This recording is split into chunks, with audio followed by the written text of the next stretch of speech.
¿Es eficaz el tratamiento anti-TNF para la enfermedad refractaria? Y lo que nos preocupa más es la enfermedad córtico-refractaria, ¿no? Porque es donde nos planteamos que debemos intensificar el tratamiento. Pues bien, este es un subanálisis de los pacientes que recibían corticoides en el momento de ser incluidos en el estudio Ultra 2. Si recibían corticoides en el momento de ser incluidos, quiere decir que eran córtico-resistentes, porque para ser randomizados, para ser incluidos en el estudio, debían tener una enfermedad activa, debían tener lesiones endoscópicas con un mayo superior a 2. Por tanto, demostración endoscópica de que eran pacientes córtico-refractarios. En esta población especialmente difícil de tratar, el tratamiento anti-TNF, concretamente adalimumab, consigue unas respuestas de un 60% en cuanto a mejoría de los síntomas. Nos referimos en este caso a la dosis alta, que es la que creo yo que se debe utilizar, de adalimumab 160-80, tanto por lo que se refiere a síntomas en el Mayo Score parcial, como a lo que se refiere control completo de la enfermedad, síntomas y endoscopia, cuando miramos el Mayo Score completo, con el subscore de endoscopia. Otra situación frustrante en cuanto a la refractariedad son pacientes que, estando tratando con un anti-TNF y habiendo tenido una buena respuesta, la pierden. Y este es un aspecto que es frustrante para el paciente, que es frustrante para nosotros y que debemos aprender, en primer lugar, a prevenirla y después a manejarla. Vamos a hablar aquí de manejarla, porque estamos hablando de refractariedad, paciente que respondía, que ha dejado de responder a un anti-TNF. Pues bien, en pacientes que habían respondido a infliximab y han perdido la respuesta, en el mismo estudio Ultra 2, la proporción de pacientes que respondieron a la semana 8 pues es de un 30%. En los pacientes, perdón, en los que no habían respondido eran 30%, en los que habían perdido la respuesta era de un 45%. Por tanto, es útil en pacientes que han recibido previamente tratamiento anti-TNF. Conseguir la curación mucosa. En la charla de la enfermedad de Crohn hablaremos un poquito más de si la curación mucosa debe o no ser un objetivo terapéutico, pero lo que es claro es que se asocia a un mejor pronóstico.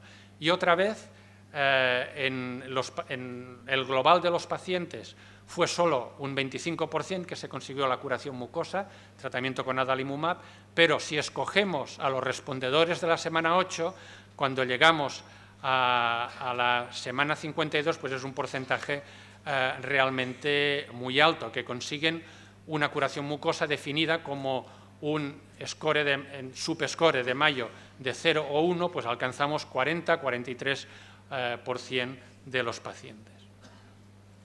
Esta curación mucosa, y este es un estudio, es un subanálisis de los estudios de infliximab, esta curación mucosa se asocia sin duda a un mejor curso de la enfermedad a largo plazo, y si tomamos colectomía como un índice de referencia de falta de control de la enfermedad, vemos que el tiempo libre de colectomía en aquellos pacientes que se consigue la curación mucosa es significativamente superior comparado con aquellos otros en los que no se consigue la curación mucosa. Y asociada a esta habilidad para conseguir la curación mucosa, los tratamiento anti-TNF, empezando por infliximab, disminuye la necesidad de hospitalización y disminuye los requerimientos de colectomía de una forma significativa. El primer fármaco que tuvimos es infliximab, aunque sea un análisis post-hoc, yo creo que son datos importantes a considerar. Infliximab demostró estabilidad y con la misma magnitud la hemos corroborado con el segundo anti-TNF, con adalimumab, que de forma significativa disminuye las hospitalizaciones tanto de cualquier causa como las específicamente ligadas a colitis ulcerosa. De hecho, la magnitud de la reducción es más importante para las ligadas a colitis ulcerosa y esta disminución es altamente significativa. Y vemos también, en el mismo orden de magnitud, una reducción de la necesidad de cirugía, aunque en este caso no alcanzó la significación estadística, porque vean ustedes que el número de eventos observados en el estudio fue realmente muy bajo. 11 colectomías en el grupo placebo, 6 colectomías en el grupo adalimumab. La magnitud de la reducción, por tanto, es la misma, exactamente la misma que para infliximab. Los resultados no son significativos por el número de eventos. Y, por fin, en cuanto a seguridad, sin duda que adalimumab es el fármaco del que más datos tenemos, del biológico del que más datos tenemos de seguridad, simplemente porque es el biológico que más volumen de negocio y más ha sido utilizado en enfermedades mediadas por mecanismos inmunes.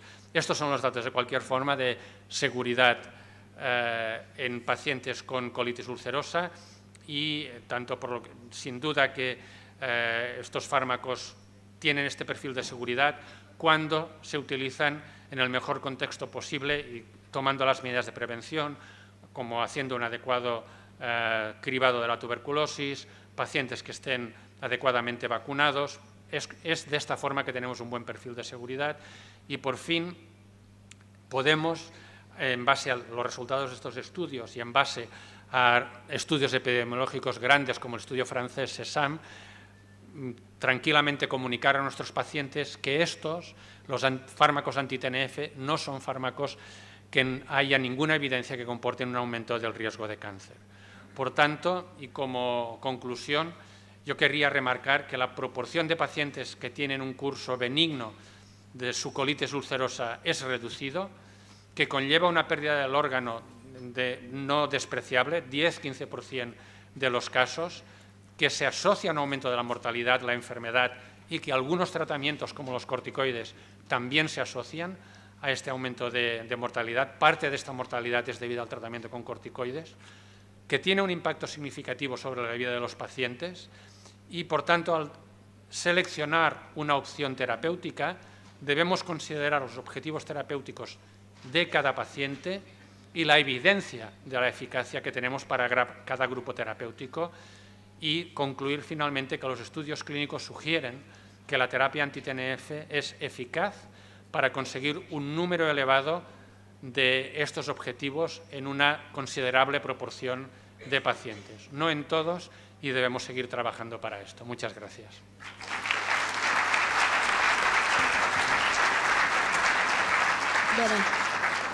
Bueno, muchas gracias, doctor Panés, por la brillante conferencia.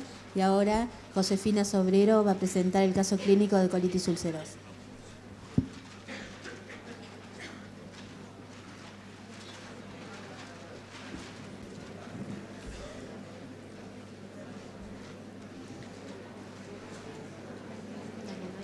Bueno, muy buenos días. A continuación vamos a presentar un caso clínico de colitis ulcerosa sobre una paciente de sexo femenino que actualmente tiene 41 años de edad, a quien en el año 2009 se le hace diagnóstico de una colitis ulcerosa izquierda. En ese momento tenía 36 años. Como antecedentes relevantes, la paciente era ex tabaquista, con una cesación tabáquica en el año 2008 y un índice de masa corporal de 30, con un peso de 78 kilos para una talla de 1,59. En marzo del año 2009, cuando ella inicia los síntomas, presentaba 6 deposiciones diarias de materia fecal pastosa, con moco y sangre. Eso la motivó a hacer una consulta.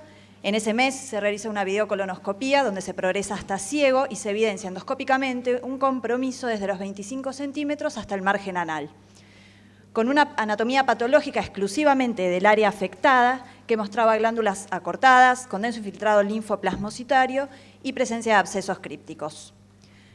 Dentro del mes posterior al inicio de los síntomas, la paciente inicia tratamiento con mesalazina en un esquema combinado oral y tópico, con una excelente respuesta clínica. Entonces, en resumen, en el año 2009 la paciente debuta con su enfermedad, inicia el tratamiento y, sin embargo, a los pocos meses, al experimentar una mejoría, lo suspende. Un año después hace la primera consulta en nuestra institución para obtener una segunda opinión. Nos refiere esta suspensión del tratamiento 6 meses antes y en ese momento la paciente continuaba asintomática y nos expresa que en este momento, ya teniendo 37 años, su deseo gestacional. Entonces, si tienen a mano las tarjetas que encontraron en sus asientos para poder hacer la primera votación, la primera pregunta que les planteamos es, en cuanto al deseo de embarazo en esta paciente con enfermedad inflamatoria intestinal, ustedes sugieren no reiniciar el tratamiento con mesalazina a raíz de un probable embarazo, reiniciar la mesalazina aún estando asintomática, pero sugerirle evitar el embarazo, o reiniciar la mesalazina aún estando asintomática y no evitar el embarazo. Si quieren levantar sus levantando tarjetas. las tarjetas. Bueno, veo una mayoría de tarjetas verdes. En realidad vamos a hacerlo quizás más ordenadamente. Perdón, levante primero las tarjetas azules. Primero las tarjetas azules. Bueno. Después las tarjetas rojas. A ver. Muy bien. Y ahora las tarjetas verdes.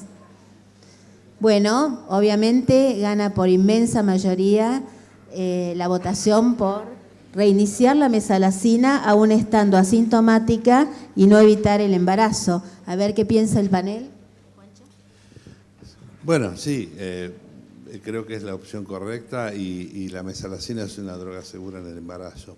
De cualquier manera, siempre que uno da medicación en el embarazo, hay que tener en cuenta que, y lo digo sobre todo cuando uno usa otra medicación como la semercaptoprina, Limuran, etcétera, que hay un porcentaje pequeño de embarazos que normalmente presenta algún problema.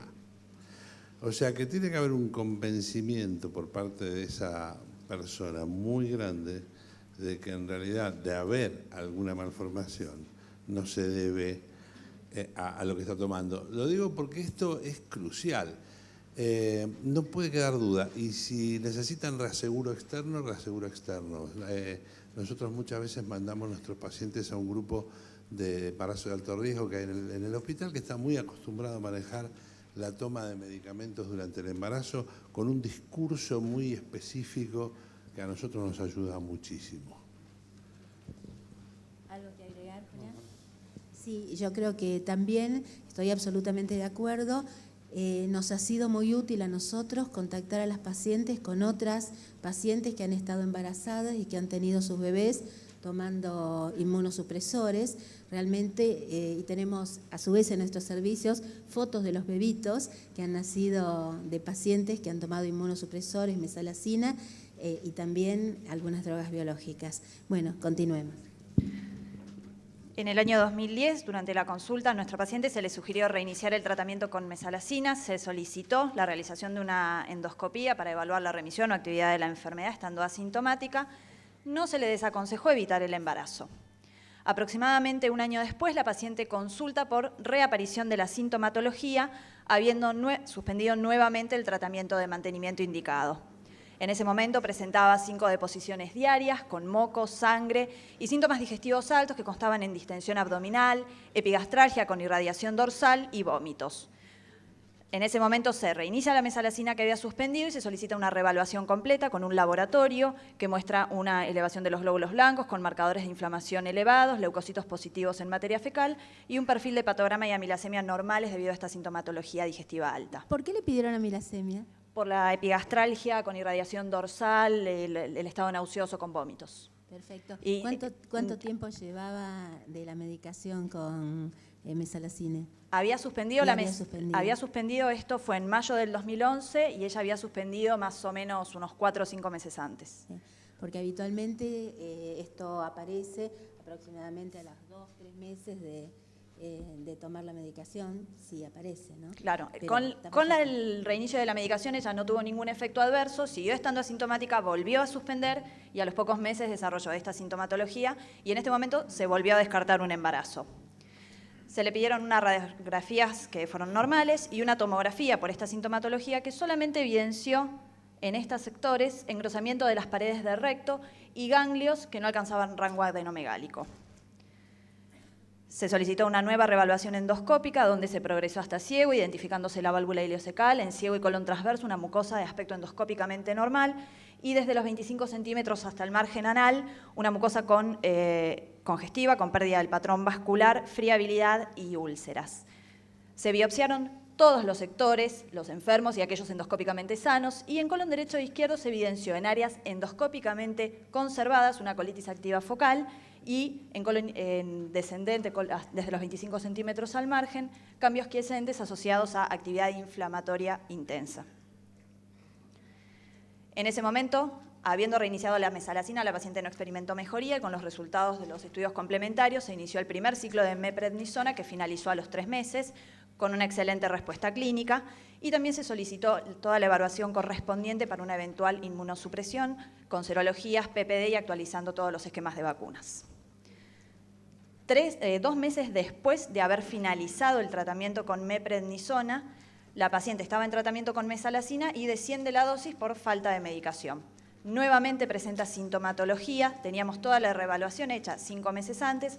En ese momento, ya habiendo recibido un ciclo de meprednisona en ese año, se intentó tratamiento con budesonide en enemas, con lo que mejoró rápidamente y continuó su tratamiento con mesalazina en esquema combinado oral y tópico.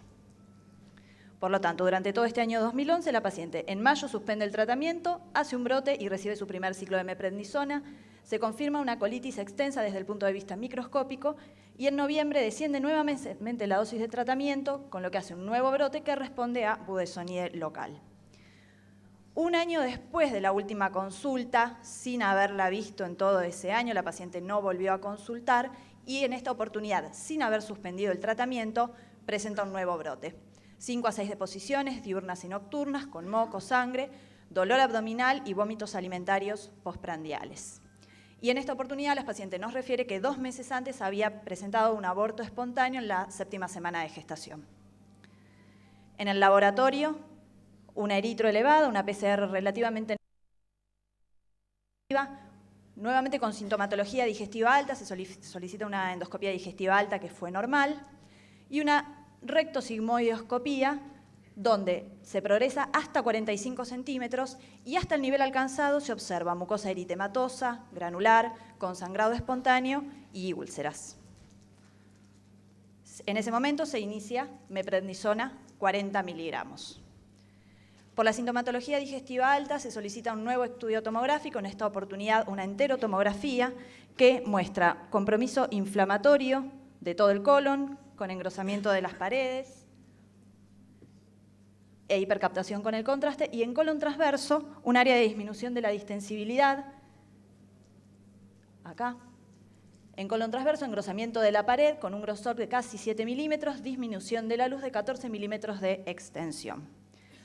La rectosigmoidoscopía había evidenciado una enfermedad que endoscópicamente se había extendido hasta los 45 centímetros, sin embargo no había alcanzado el segmento observado en el estudio tomográfico, por lo cual se decidió solicitar una videocolonoscopía bajo anestesia, que mostró, progresando hasta ilion terminal, que se observaba de aspecto normal, y desde el ciego y hasta el margen anal, una mucosa nodular, friable, sangrante, y en el sector desde los 65 a 45 centímetros, mayor compromiso mucoso y disminución de la distensibilidad, pero franqueable sin dificultad con un endoscopio de 38 French.